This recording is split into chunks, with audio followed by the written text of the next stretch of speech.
Qui se lance. Alors, j'y vais. Sur mon parcours professionnel, donc je suis magistrate. J'ai commencé ma carrière en juridiction au parquet en région parisienne. Donc j'ai exercé pendant 4 ans dans différents parquets de région parisienne, essentiellement Versailles et Nanterre. Et actuellement, donc depuis un petit peu plus de 2 ans, je suis donc magistrate au ministère de la Justice, au bureau de la politique pénale générale. Alors, je suis juriste de formation, je suis officier de gendarmerie depuis une quinzaine d'années. J'ai servi à la fois dans des postes opérationnels en Île-de-France et dans le nord de la France où j'ai commandé une compagnie de gendarmerie départementale de 155 militaires. Et entre ces postes opérationnels, j'ai pu servir au ministère de l'Intérieur sur une structure qui faisait de l'aide aux victimes et notamment qui travaillait sur les violences faites aux femmes. Et je suis également passée par la Direction générale de la gendarmerie où j'étais en charge de la prévention de la délinquance et de l'aide aux victimes. Depuis 6 mois, j'ai pris le poste de porte-parole de la gendarmerie.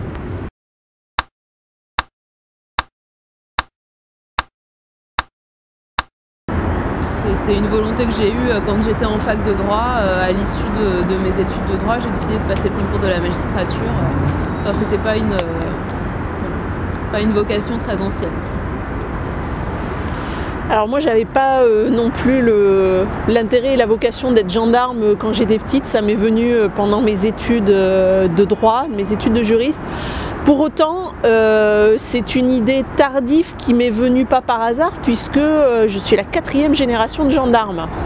Mon père, mes 2 grands-pères, mon arrière-grand-père était gendarme, donc c'est un milieu que je connais parfaitement, j'y ai toujours vécu, j'y ai été élevée, donc voilà, finalement ça s'est imposé à moi naturellement. Je suis forcément la première femme puisque la féminisation, l'entrée des femmes en gendarmerie, c'est 1983 pour les sous-officiers et c'est 1987 pour les officiers. Et relativement jeune, j'ai connu les quotas dans les armées. Quand je suis rentrée en gendarmerie en faisant ma demande en 98, il y avait encore des quotas, on ne pouvait pas avoir plus de 7% de femmes dans les armées, donc on a parcouru du chemin.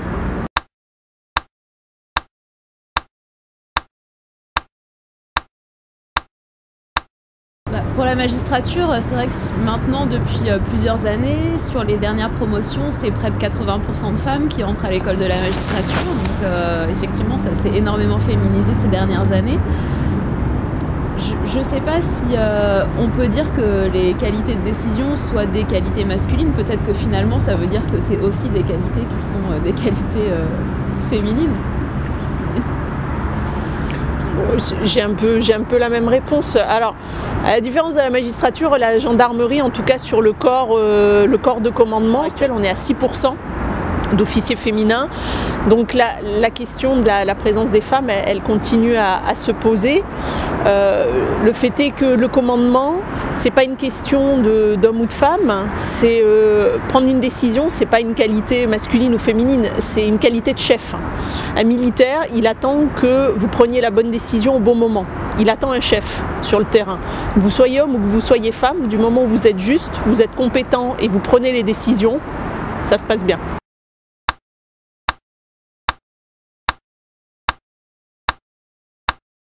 Effectivement, après une formation qui est assez longue pour les magistrats, c'est plus de 2 ans et demi de formation. Je crois que le sentiment qui domine quand on prend les fonctions, c'est l'excitation de commencer, voilà, l'envie de pouvoir commencer à prendre des décisions et à exercer ses fonctions tout seul. Donc voilà pour le premier poste. Et puis après pour les débuts en administration centrale, donc sur mon poste actuel, c'est finalement un autre métier qui est tout aussi passionnant que ce qu'on peut faire en juridiction, mais qui n'a rien à voir et pour lequel on n'a pas forcément reçu une formation initiale. Donc c'est l'impression de tout redémarrer à zéro, de se remettre complètement en question sur les pratiques professionnelles, et c'est ça qui est très intéressant moi en tout cas quand je suis arrivée au ministère de la Justice, c'est ce qui m'a beaucoup plu, c'est de pouvoir se remettre complètement en question et d'apprendre des manières tout à fait différentes de travailler. Alors, pour ma part, moi je me souviens très bien de mon premier jour sur le terrain en gendarmerie après 2 ans de scolarité à l'école des officiers. Je suis arrivée dans une compagnie de gendarmerie qui était en Île-de-France. Le premier jour, on a eu à traiter un vol à main armée, une découverte de cadavres et un dossier disciplinaire avec un gendarme. Et je me suis dit, waouh, si c'est comme ça tous les jours, on va pas s'ennuyer. Ça, c'était pour mon premier jour en gendarmerie. Pour ce qui est de mon premier jour comme porte-parole de la gendarmerie, ça a été un peu la même remarque. Waouh! Je suis arrivée le lundi matin quand j'ai pris mon poste et à 8h30, je me suis retrouvée à la grande réunion avec tous les grands chefs de la gendarmerie, y compris le directeur général. Et il n'y avait que des généraux autour de moi, que des étoiles. Et moi, je suis lieutenant-colonel. Et je me suis dit, qu'est-ce que tu fais là? Mais voilà, depuis, je sais ce que je fais là et on apprend tous les jours.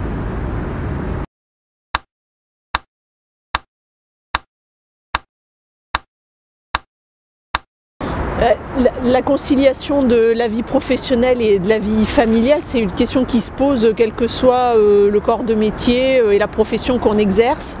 Après, il y a des métiers qui ont une conciliation plus difficile lorsque, en particulier, il y a des conditions de mobilité très fortes. Je pense le corps préfectoral en France, je pense aux militaires qui doivent bouger tous les 3 ou 4 ans. La question se pose pour les magistrats aussi, donc voilà, il y a ces difficultés. Pour autant, voilà, ça se pose pour de nombreuses professions et avec un peu de pragmatisme, on arrive à gérer les situations.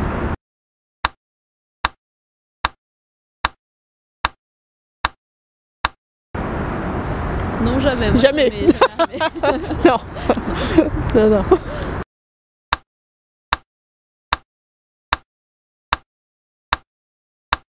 Venez, venez, c'est passionnant, on a toute notre place, on réclame toute notre place et rien que notre place et on l'a de plus en plus, en tout cas au ministère de l'Intérieur.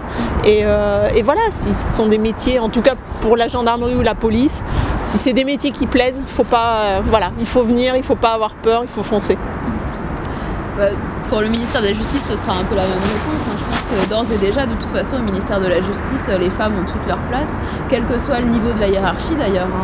On a eu des gardes des Sceaux femmes, beaucoup de directeurs d'administration, enfin de directeurs sont des femmes au ministère de la Justice. Donc voilà, il n'y a pas de crainte à avoir. C'est une expérience qui est absolument passionnante et qu'il ne faut pas hésiter à venir expérimenter.